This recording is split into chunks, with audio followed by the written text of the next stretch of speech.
I believe there is a sequence and code to unlocking anything you want in your life.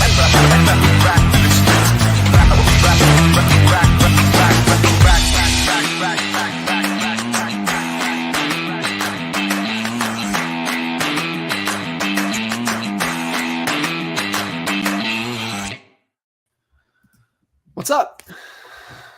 What's going on? Man, how are you doing?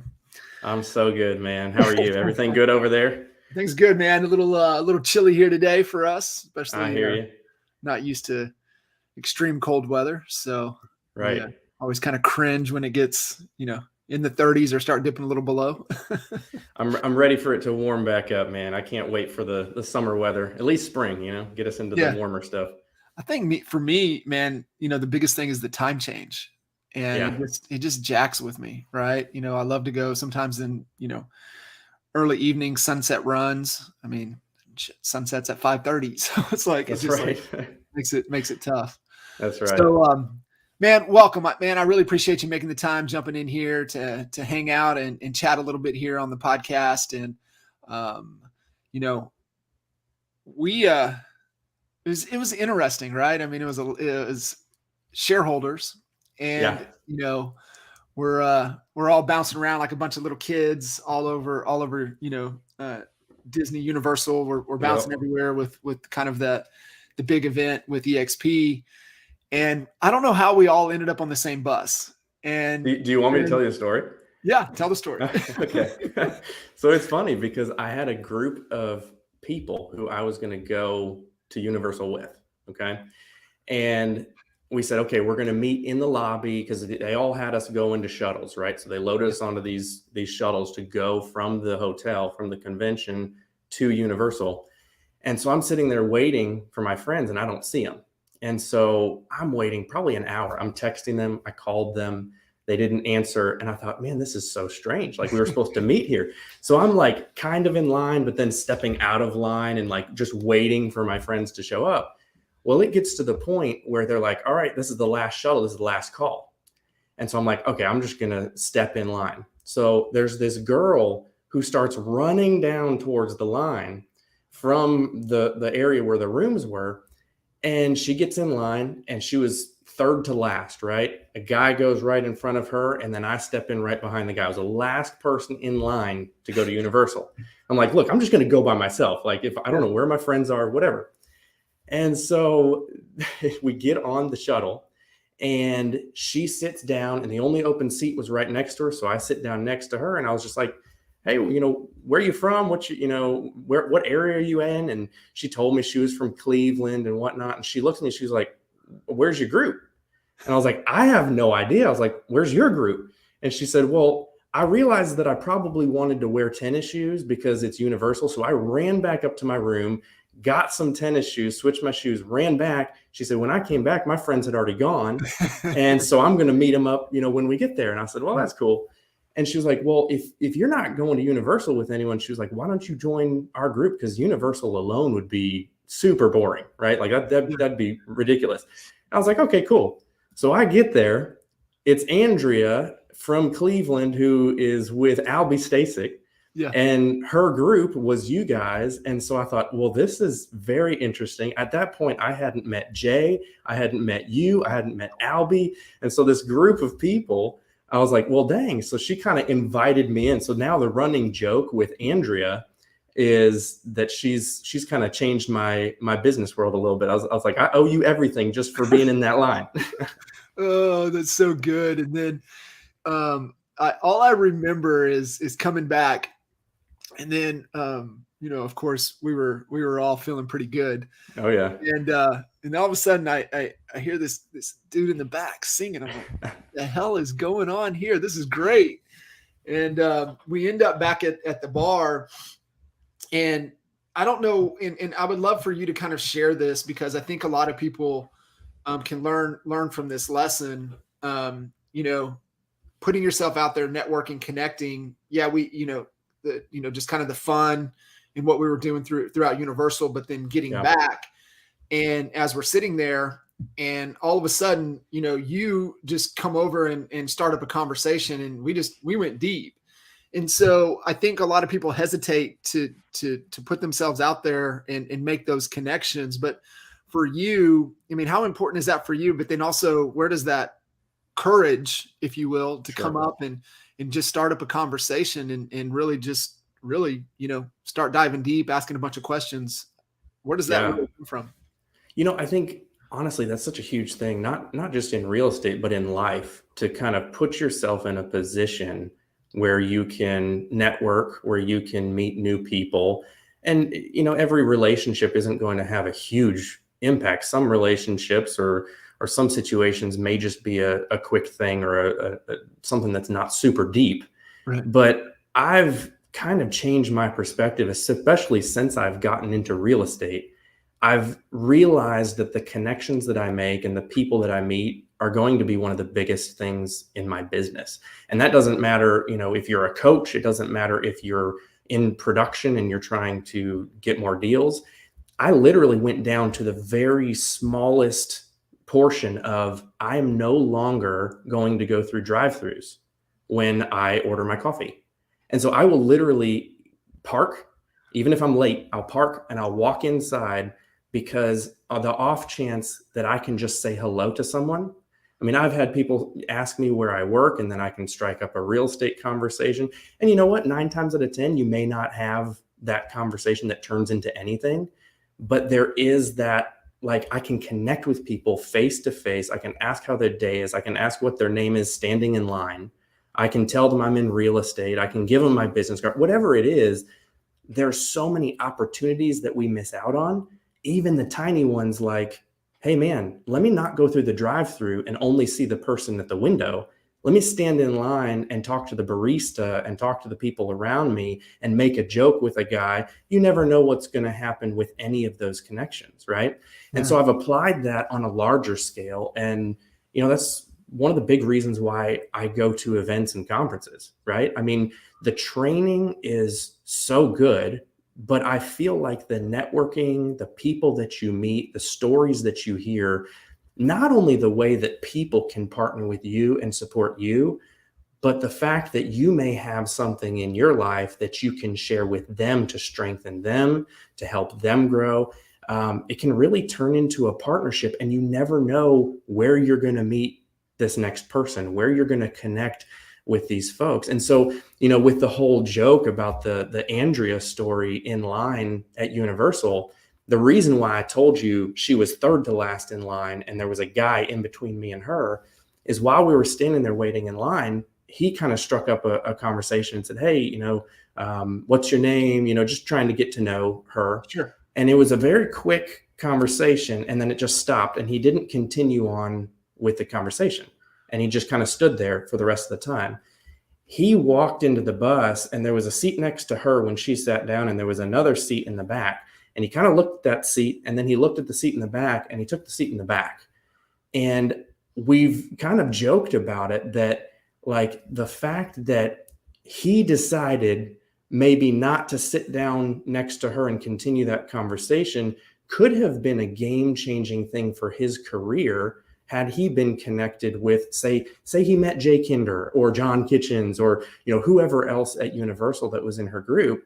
That one small decision that you never know, hey, if I say hello to this person or if I ask them about their life, you have no idea what those connections can manifest in your career, right? Yeah, I mean, it's led, it's just the ripple effect of that decision. And I think that's what a lot of people don't understand, especially when you come down to, decision theory, decision-making theory, and what is your criteria to make decisions? And, mine's always been, what do all the words mean? What's the facts? What's the data? And then what's the secondary impact? And that's where a lot of people miss, right? They don't think about what's the ripple effect of this relationship that, Sure. and you never know, right? Maybe you have to go through a couple of relationships or a couple of conversations to find that true ripple effect. So I'm always kind of curious because, things that happen to us earlier in life kind of drive that, either out of, something that, just comes instinctively, something that we value that drives our behavior, or it's something that we're trying to overcome that we know we have to push through the uncomfortableness to do that. And so, for you, kind of growing up, was that something instilled to just relationship driven heavy as you were kind of growing up? That's very interesting that you mentioned that, because for me, I've recognized that it is something that I had to overcome. So Mm, that wasn't necessarily something that was instilled in me and I was good when I was a kid and I kind of pushed through to adulthood and continued that. It was something that I had to, that was one of the biggest things for me, one of the biggest hurdles for me to overcome, is to learn to put myself out there, to learn to connect with people. I was born in Kokomo, and I like to leave it at Kokomo because people get the tropical vision in their mind right. from thanks to the Beach Boys, right? But Kokomo was a little town in Indiana. And then I moved from Kokomo to a small Amish town. And so it was very, very isolated, right? There were not people. You didn't have connections. It was a very tiny town, Amish town in Indiana, in the farmland of Indiana, right? And so for me as an adult, I've had to learn how to overcome those fears, almost being uncomfortable around other people, because when you're raised with nobody, when you're raised around just a small amount of people in a farm town, Amish town in Indiana, it is difficult. So it is something I had to overcome. An interesting portion of my story is I didn't have a lot of the opportunities that I would say your average person would have. And that basically took it into like, look, I'm going to have to take things into my own hands. Mm, I didn't have access to formal education. And so it was kind of a very difficult, interesting situation where I found myself at an extremely young age needing to provide for myself educationally and financially. And I think maybe, those things have played into my personality now of being like, hey, I'm going to be a go-getter. Because I had to almost force myself and teach myself to take initiative and to be determined. And so I had a vision at a very young age, at 13 years old. I had a vision for what I wanted to accomplish. And I had a vision for what I would need to do in order to get beyond my current circumstances. And I think, that's drive, that's initiative, that's dedication, all of those things.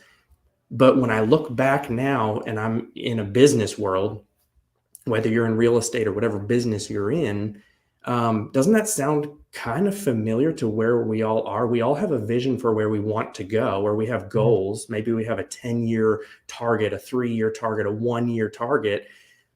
And we all have a vision of like what needs to happen in order to get beyond our current circumstance to right. get to our goal.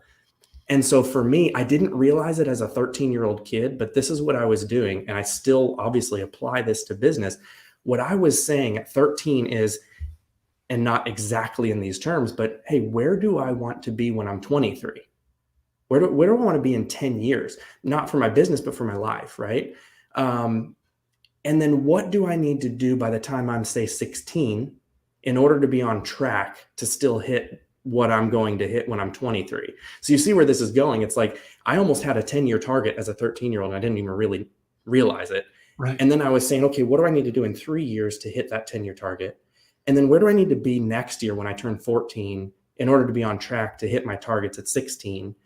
And then what do I do in the next 90 days to Yeah. hit what I need to hit when I'm 14? And then break it down even further and say, okay, what am I going to do now? Like this week, what are my weekly tasks in order to hit? And so as a 13-year-old kid, not understanding business, not understanding, hey, set rocks, set goals, set quarterly goals, I was almost doing that just instinctively as a child, Right. essentially, to say, well, what am I going to do? What do I need to do?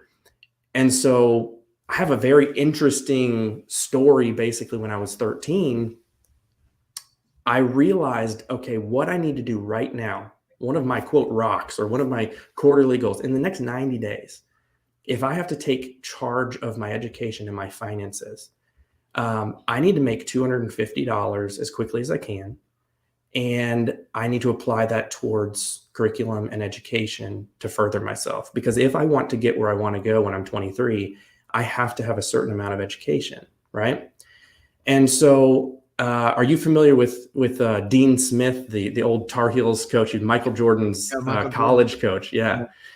I'm in North Carolina. So at this point, we had moved from the Amish town to we're now in North Carolina. And so Tar Heels, Michael Jordan, Dean Smith, it's all a big deal here, right? Duke versus Carolina is a huge thing. And so I'm at Sam's Club. Do you guys have Sam's Club do you? Okay. Walmart, Sam's Club. We have one here in Oklahoma. Yes. Okay, perfect. So we've got a Sam's Club here, and we're at our local Sam's Club, and I see this sign, and it said, this Saturday, Dean Smith, former coach of the Tar Heels, is going to be here to sign his new book that's releasing. It's called The Carolina Way. And I'm in this process in life now where I'm thinking, okay, I have to raise $250 as a 13-year-old. I don't know how to do that. But when I saw that sign, I got an idea. And so I borrowed money from my sisters, and I purchased 4 of those books. And then I went back on Saturday and I waited in line, and I got all 4 of them signed. I kept one for myself. And then I went online and I researched this brand new website that everyone kept talking about called eBay.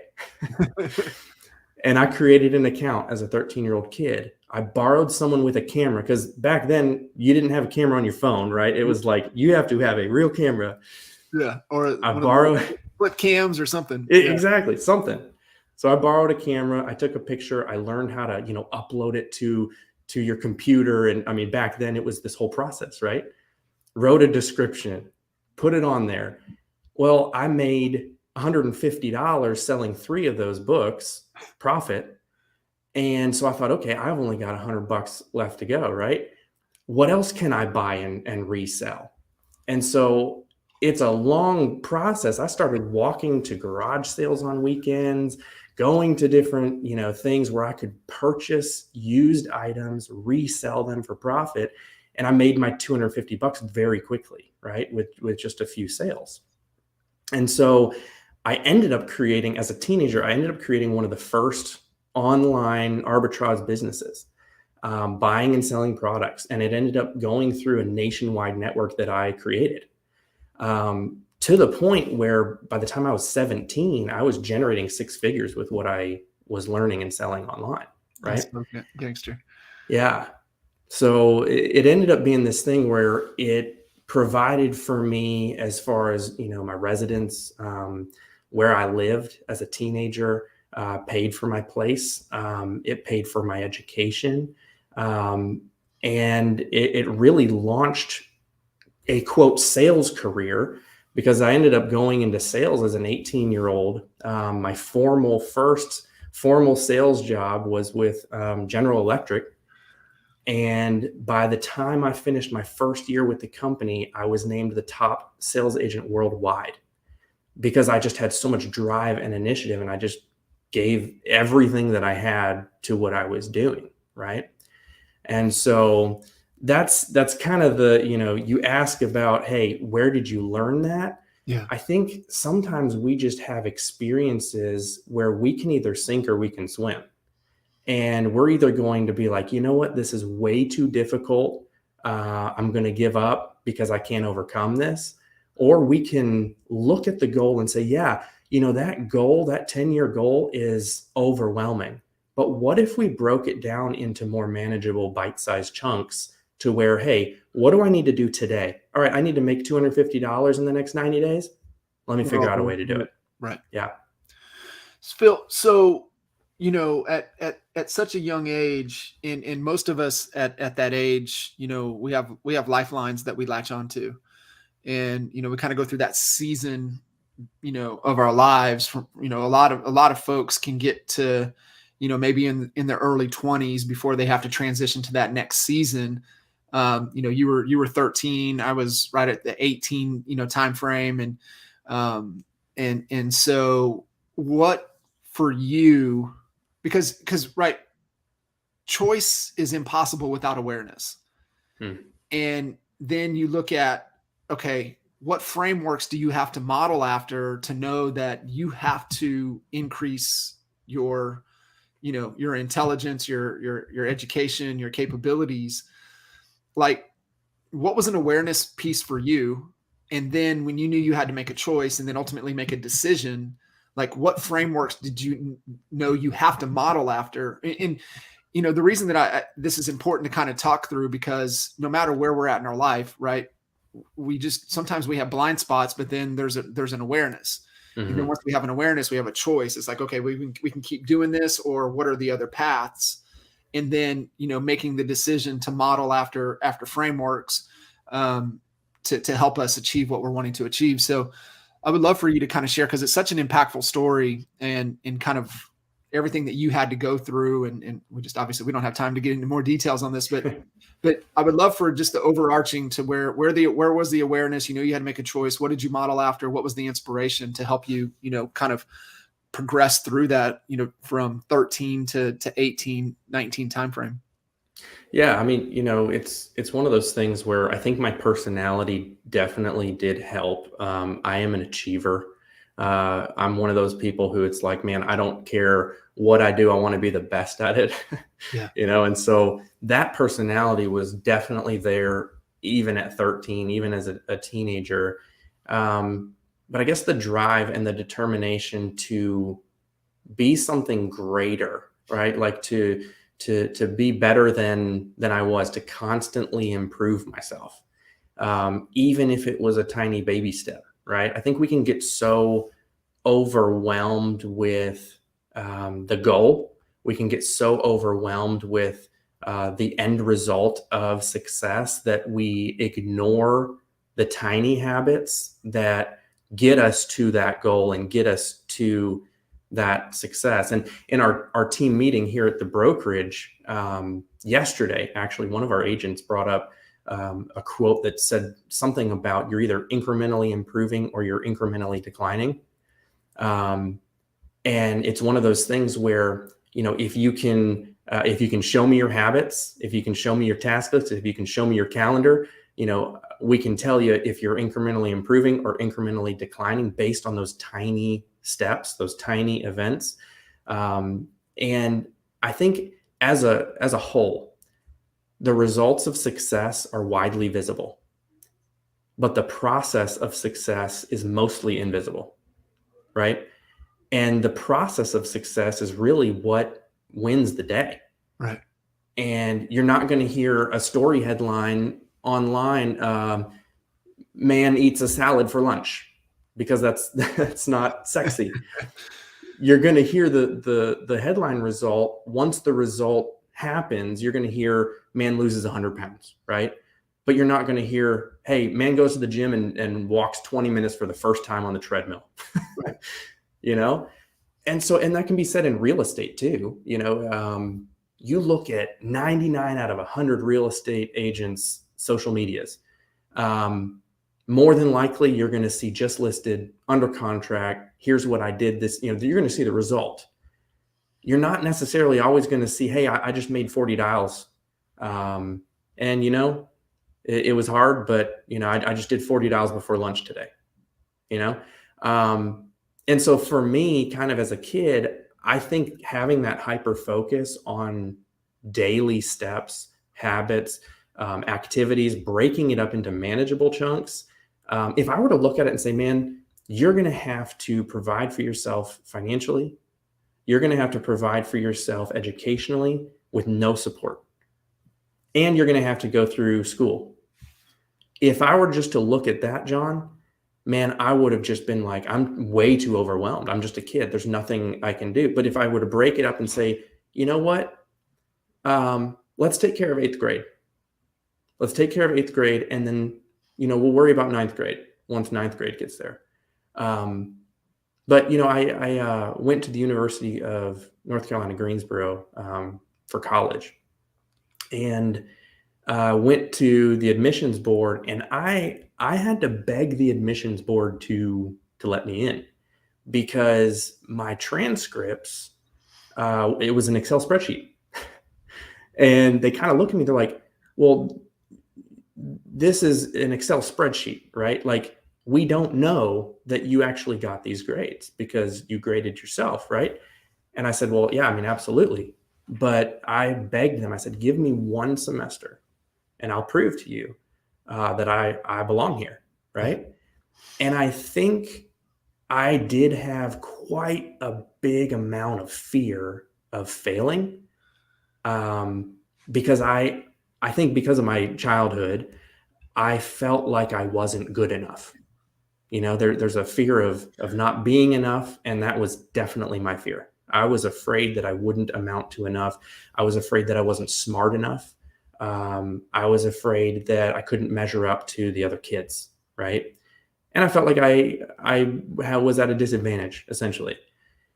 And so I worked so hard to prove to myself and to others that I belonged there, that I didn't want to let down the university, right? I didn't want to let myself down, but I didn't want to let others down either. And so I remember my first exam, I was so nervous. I mean, I walked into my first college class, and that was my first teacher. Like, I don't know if you can imagine being a freshman walking into English 101, and that's your first teacher you've had. Right. Right. And so I was so nervous that I almost completely bombed everything. Right.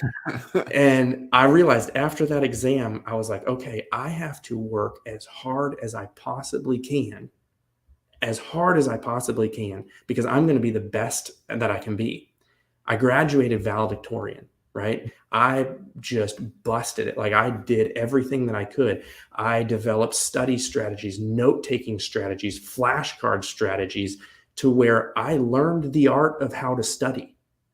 And that's really played into, my career now. I feel like, look, through my sales career, I just want to be the best that I can possibly be. Yeah. I love that. And a couple things that were kind of coming to mind that a lot of our environment and where we kind of come from shapes kind of our values. And we hear core values, and then we hear aspirational values, and our values are typically what drive our beliefs, because that's what we think over time, and what we're conditioned to think over time, which then conditions us to believe a certain thing. And so for you and anybody listening in, how are you able to go and challenge those beliefs, right? And it's the same thing for all of us, right? Just kind of how we grew up, and even the generation, like my dad's beliefs, right? My grandparents' beliefs that instilled the values in me that I had to believe things had to be a certain way. But for you, like, what kind of opened your eyes to not be the status quo, to challenge your beliefs? And like, how do you think about that even to today, right? Because I think once you have that framework in your mind to where you always challenge beliefs, you always challenge it from now on, right? Once you unlock that, I think in your mind, it's something that stays unlocked forever. And so how is that kind of, what was that process for you, that you kind of go and you always challenge kind of a belief or a way of thinking? Yeah, I mean, that's a fantastic question, because you really have to be introspective. And I think that's something I realized at a young age. Like, I was so I wasn't confident as a kid, right? Because I didn't really have relational connections, because of where I grew up. I didn't have like a strong educational background, and so I felt I wasn't confident, right? And so for me to be able to realize, okay, I need to constantly be looking inward and say, what can I improve? Um, be introspective to say, look, I'm not perfect. There are many flaws. What can I do to just become incrementally better, a better version of myself each day? And that includes challenging what you believe. You have to be open-minded to challenge your current status, to challenge, and this is in business too. I mean, we get in such a rut sometimes because, well, that's the way things have always gone. Well, I'm marketing this way because that's what we've always done the last 10, 15 years. Well, culture is constantly shifting. Technology is constantly shifting. And if we don't shift with it, then we're going to be in trouble. And so I feel like as a person and, your core beliefs, but also with your core values with business and life, you always have to be introspective and look and make sure that you're shifting with the market, or you're shifting with culture, or you're shifting, and it can go from a lot of different ways. But I feel like one of the greatest traits in business, for sure, in real estate especially, is somebody who is continually improving and who's coachable and who wants to learn. Yeah. Because man, it's human nature, evolve or die, right? Yeah. And, too, is it just going through it? Because like you said, the fear of, your first teacher was, a college professor in English 101, and the fear that you had, like, how do you overcome that? Because we all deal with it, right? We all deal with that resistance. And, we know that if we just push through, however, a lot of people are paralyzed with it. But is there a framework, or is there something for you that, is it like you just trying to prove to yourself, trying to prove to others? And does that help you push through the fear, or what kind of works for you to be able to do that? Well, honestly, my natural reaction, and I feel like a lot of people might have this same natural knee-jerk reaction, is to quit. Yeah. Like, when you face resistance, or when you face something that's bigger than yourself, there's a natural reaction to quit, because quitting is easy, right? And it's one of those things where it's like, man, I can either quit and fail myself, fail the university, fail, whatever it is, fail the company, fail my employees, or I can use this as a fuel or a fire to push my way through and to do the very best that I can. And I think that's the crossroad that I was at, at that moment was, man, I can either fail and quit and just give up. That'd be really easy. Or I can go the hard way and I can say, you know what, I'm better than this. And this is going to take extra work. And you know what, maybe I'm going to have to put some of my hobbies on the side, or maybe I'm going to have to give up some things that I enjoy, like watching movies on the weekends or whatever it is. And I'm going to replace that with studying. I gave up a lot of things to study the amount of studying that I did. I gave up a lot of pleasures and things that would have been fun, and events and things that I could have gone to, or parties or hangouts with friends or whatever it was. I gave those up to study. I remember one year, I'm a huge sports fan. I love sports. I love football. It's probably my favorite sport. Now, I am a Dallas Cowboys fan, so there's hasn't been much to cheer for the last 20 plus years. And I don't know if there's going to be much more as well. I don't know, man. It's tough. It's tough. But one year, I gave up watching the Super Bowl, which is a big deal for me. I love the Super Bowl. I love the commercials, love the halftime show, whatever. Yeah. I did not watch the Super Bowl because I had a paper that was due Monday. Right. And I wanted it to be better than it was. And so I spent my Sunday night recreating, recrafting, rewriting a portion of that paper. And I gave up watching the Super Bowl. And those could be small things to some people. It could be bigger things to other people. But man, how badly do you want it, right? Like, do you really want to be the best that you can be? And if you do, there are going to be some sacrifices that you have to make in order to do that. You could say the same with health, right? If you're at a point where you want to increase your health or you want to lose weight, man, there are things you're going to have to sacrifice. You might really want, the French fries, but you're going to have to sacrifice it if you want to get to where you're wanting to go. And I love that you said that, because that's where my mind always goes. And, I think coming into, the year conversation with Coach Burt, and he had kind of talked about that, right? For a lot of people are going to have to make a lot of sacrifices in order to, achieve and move beyond just being, being average, because I believe moving into this market, average will get you crushed. And so I really think anywhere that you're trying to excel, if you're just okay with being average, to me, that's not the incremental gains. Excelling, and Goggins said something about this. He said, being satisfied is the cousin of complacency. And complacency is not the incremental gains. Complacency means going the opposite direction. And so when you hear sacrifice, and Coach was saying that, and then Forcella said something on the that he was talking about, and it was around that. He said, sometimes when people think sacrifice, they have a negative connotation to it. He said, what I want you to think about with sacrifice is I want you to think about the investment that you're making. So when I hear you share the story of, hey, I missed the Super Bowl, that, hey, maybe that was a little bit of a sacrifice, but it was an investment, a reallocation of that time to invest into yourself.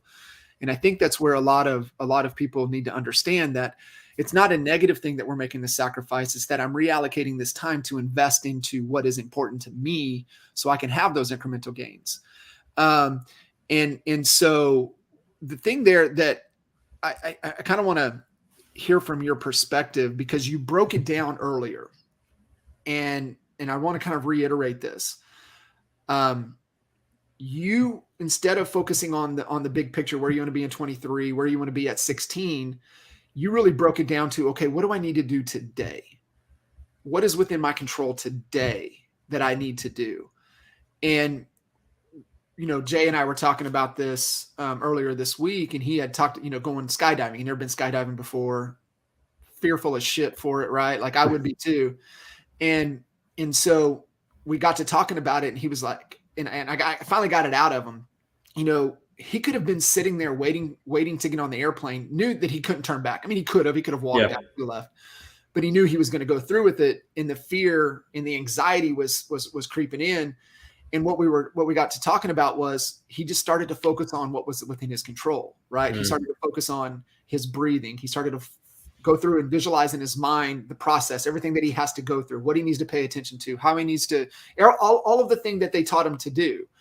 And I think that's the lesson for everybody that is facing something that is fearful to them, is going back to the process of what's within their control. Yeah. Right? Like I don't think about mile 99 to mile 100. I think about the next step, right? The next breath. Is my head where it needs to be? Is my foot position where it needs to be, right? And if you think about the things in the moment that are within your control, and that's what I heard from you, and I just want to pull that back out for everybody listening in, is that anything you're trying to do, you have to distill it down to what's the thing that I can do now in this moment that's within my control, that's going to move me closer past that point of perceived fear that I have. Yeah, that's so true. And I think, focus is a huge part of that, because if you're in a position where you know where you want to go, but it's overwhelming, or maybe it's intimidating, or maybe there's fear, getting focused is the best thing that you can do. I think focus really is the art of knowing what to ignore. And I think a lot of times we think of it as being the art of what to commit to.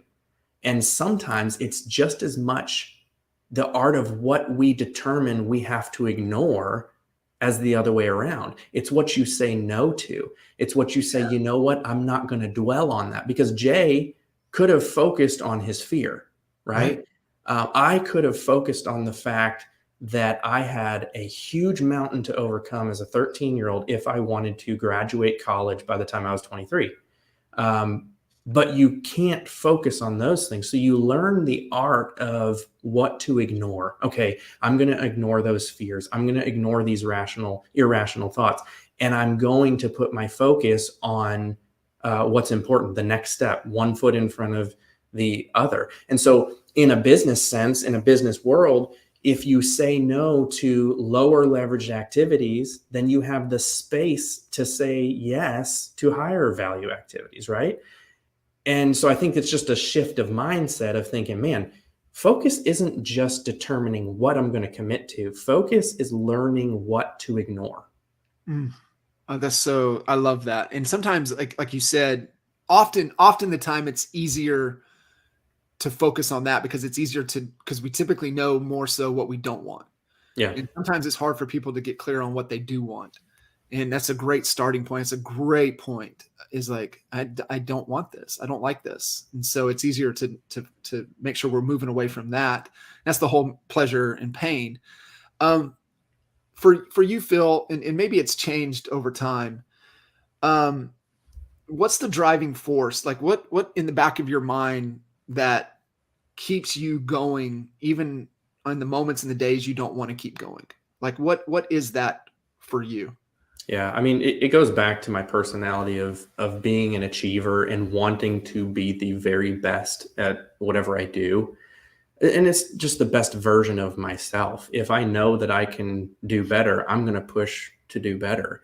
And, for me, when I entered real estate, I'm chief operating officer now of a mega team brokerage in Greensboro, North Carolina, at Jason Bramlett Real Estate. If Jason Bramlett hadn't have seen the potential in me and seen my business and sales background, I would have never had that opportunity. And I almost thought, man, this is crazy, me jumping into a completely different industry in real estate that I hadn't been in before, right? But for me, it's like I have to focus every day on becoming a better version of myself. I'm a better COO than I was yesterday. I'm a better COO than I was a year ago, certainly. I'm learning more and more about coaching and real estate and systems and processes and lead generation and automations and all of these things that I've just decided to immerse myself in because, look, this is the industry that I've chosen and this is what I'm passionate about. And so I think it's just important to find that passion and to make sure that you're going 100% full steam ahead.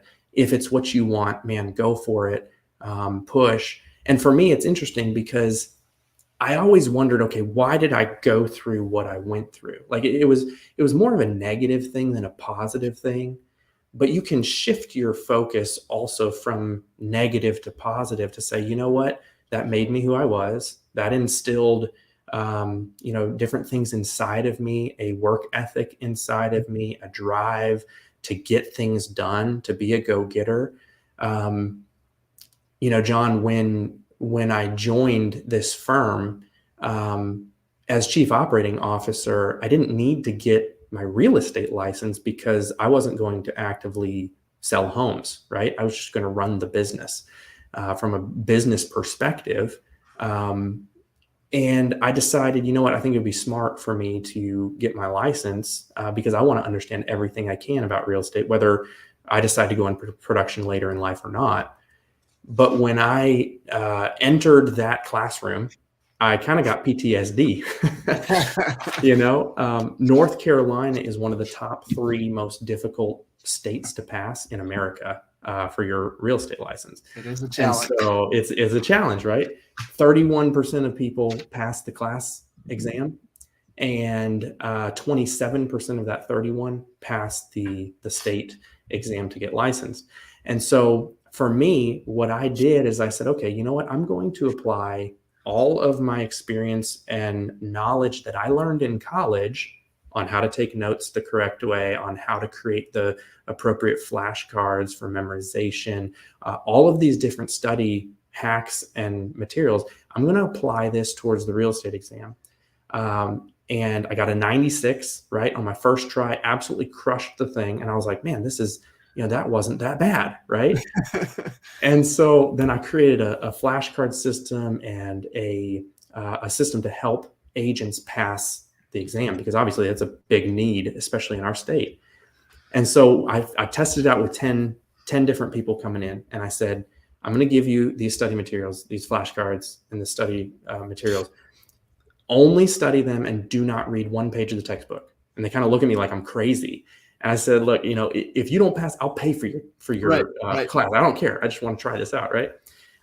Everybody passed on the first try. And so then I started thinking, okay, maybe I can apply the stuff that I've been through in the past. It doesn't have to be a negative experience. Maybe I can apply the experiences that I had in the past towards something positive and helping others. And so that's been a focus of mine as well. It's been a passion of mine to help people pass the real estate exam. And so I'm launching this whole company called How Do I Pass, where that's the goal. But it's all a part of not focusing or dwelling on the negative, but taking even negative situations and turning them into a positive thing. Yeah. Yeah, no, it's so gangster. I mean, you and I've talked about that. I mean, there's 50 states that need your program. So being able to get that out there, and if you guys listening in or thinking about getting your real estate license and you want, the proven method to be able to study the right way for that exam to be able to pass it, make sure you hit fill up for sure. And I think that goes with anything, right? You developed a method, a process, kind of out of necessity, and it's timeless, meaning it's principle driven. It'll survive, and you can apply it to anything that you're trying to do from a learning standpoint. And I think that's really key in listening to you, kind of the framework, your value system, your drive, it doesn't matter, right? You could be in real estate, you could be in any industry, and take those skill sets and apply. And I think that's, extremely, extremely valuable. But, just kind of listening in here with, kind of Renee, what Renee's talking about or asking is, always pursuit. Like for you, what is that belief system of, is there such thing as perfect?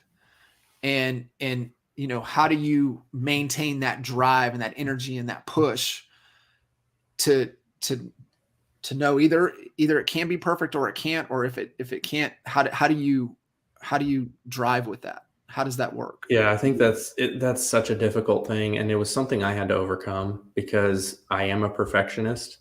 And, a 96 on the exam to me was a -4. That was my mindset. That's been my mindset that I've had to overcome because I am a perfectionist. And I know a lot of people are similar.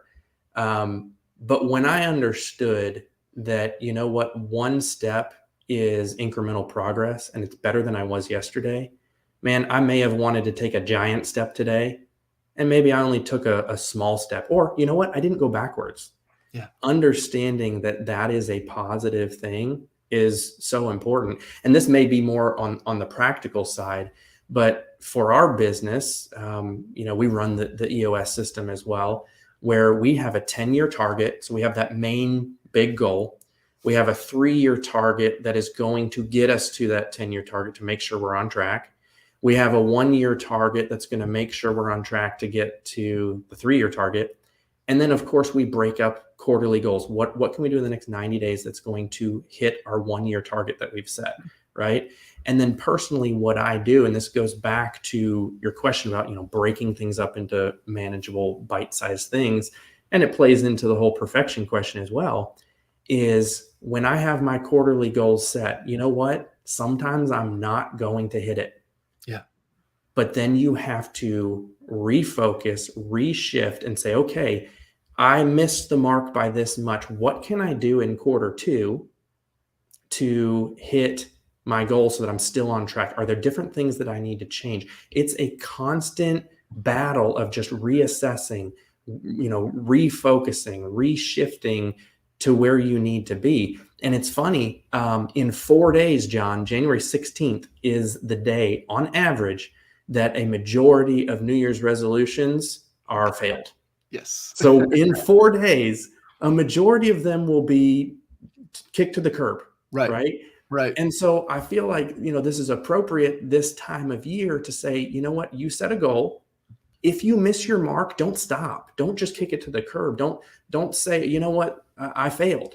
because that was me, man. I went on a diet. I was really good on Monday and Tuesday, but Wednesday, I fell off. But if I fell off one little bit, I said, I'll start Monday. I kicked the rest of the week to the curb. That's not the right way to do it. Yeah. The right way to do it is, you know what? I failed on Wednesday, but what can I do Thursday to get better?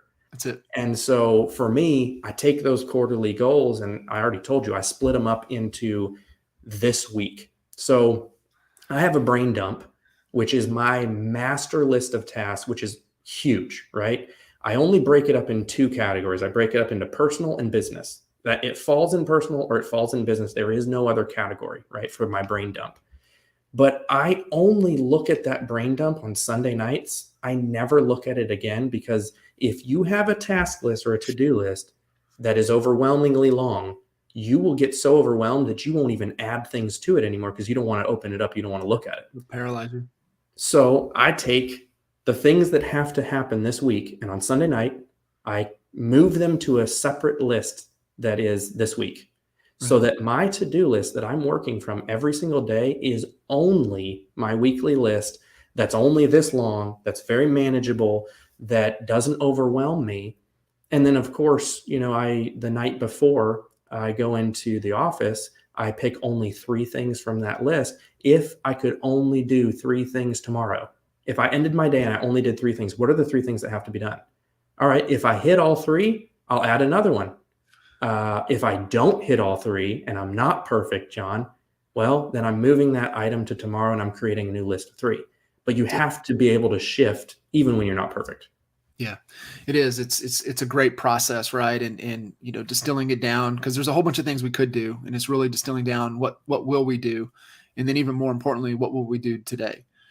And so just keep fine tuning that down to what's within your control for the day. It is, man. It's having that process of how to get things done, right? Yeah. What is your process to get things done? I don't think we all don't have a problem of coming up with a process of things we could do. It's the process of how will we do the things that we want to do and getting it done. So it's fantastic. Phil, man, I greatly appreciate you taking the time. I mean, I feel we can go for hours. We could probably Rogan style this one, but no, I greatly appreciate you jumping in. And best way for everybody to connect with you is at just social media everywhere. Yeah, social media at Phil Stringer is probably best on Instagram. Instagram's probably my most interactive platform where I respond best. So yeah, very cool. Well, appreciate all of you guys listening in. Make sure you guys give Phil lots of love. Hit him up on Instagram if you have any questions or want to connect there. Just hit him up, and then man, guys listening in, if you haven't subscribed to the podcast, coachcodepodcast.com or anywhere that you guys get your podcast platform listening from, Coach Code Podcast. We'd love for you guys to subscribe, listen. We're dropping a podcast episode every day, conversations like this with Phil, and appreciate y'all. Phil, been appreciate you, wonderful. man. I know it was going to be great, and it absolutely was, and we'll definitely have to do it again. All right, brother. We'll see you soon. All right, bud. We'll see you.